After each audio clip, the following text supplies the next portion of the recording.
up here in front of a large group like this. I'll tell you, I've always been very self-conscious about my appearance and my looks, especially when I was younger. In my teens, growing up in the late 70s, I had the big white boy afro going, I had the bad skin happening. I was always skinny. Not that I'm hulking now, but I was more skinny than I am now. And I always had a really bad self-image of myself, a bad perception of myself. It was really horrible. I thought I was like the ugliest teenager on the planet. My parents got really worried. They thought, I might have that body dysmorphia, suffering from that.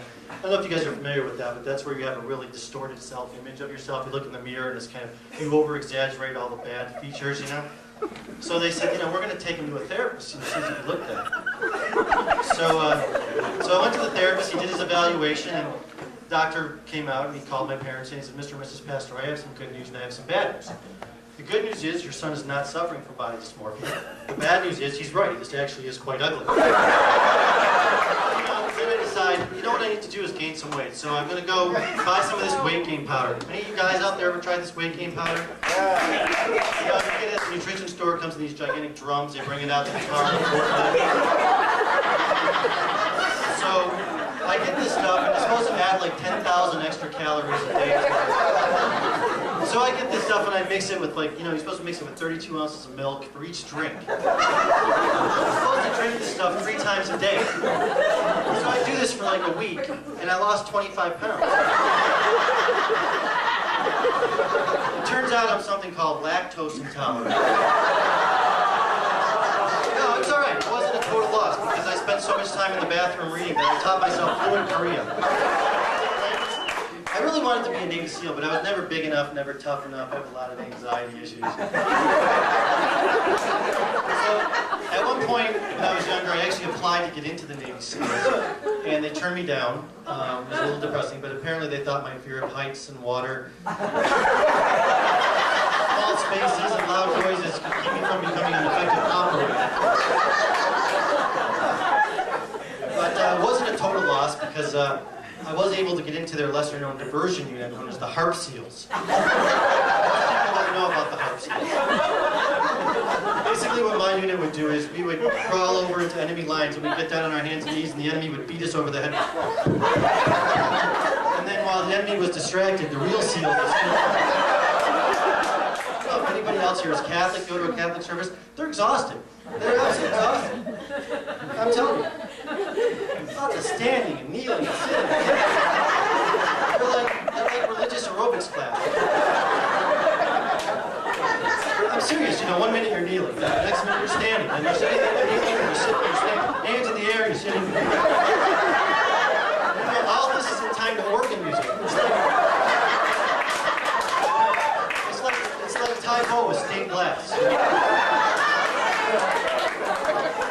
So anyway, so while I'm there, last time I went, my wife talked me into going up for communion.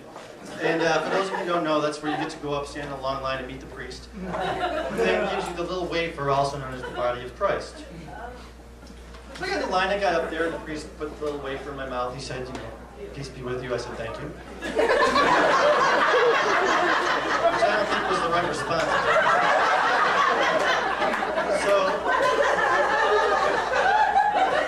So anyway, he puts the wafer on my tongue, and as I'm walking back to my workout area,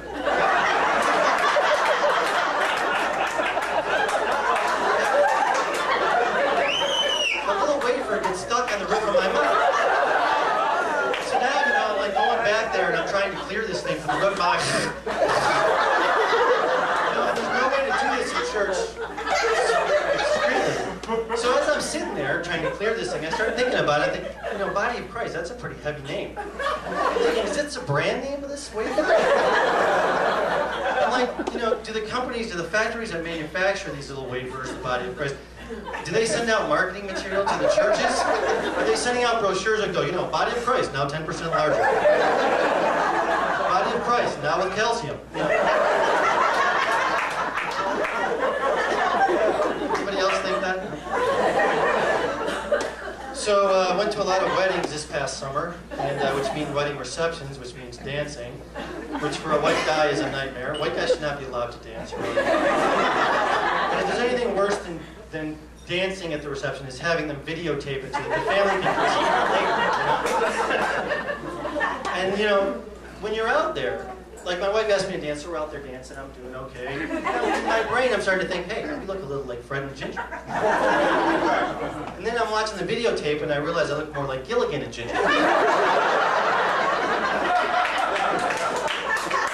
decided I would never dance in public again after a family friend who was there, who hadn't been at the reception, was watching the tape, and she said to my wife, Sue, you know, how could you keep dancing while your husband was in the middle of the dance floor having a seizure?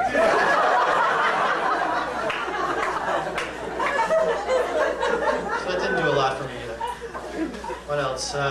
Went and got my flu shot the other day. It worked, I got the flu a day later. When they gave me the shot, they said, you will not get the flu, we guarantee you, but you could get flu-like symptoms. Which to me is like going to the funeral parlor, looking at the dead guy and going, he's not dead, but he has death-like symptoms.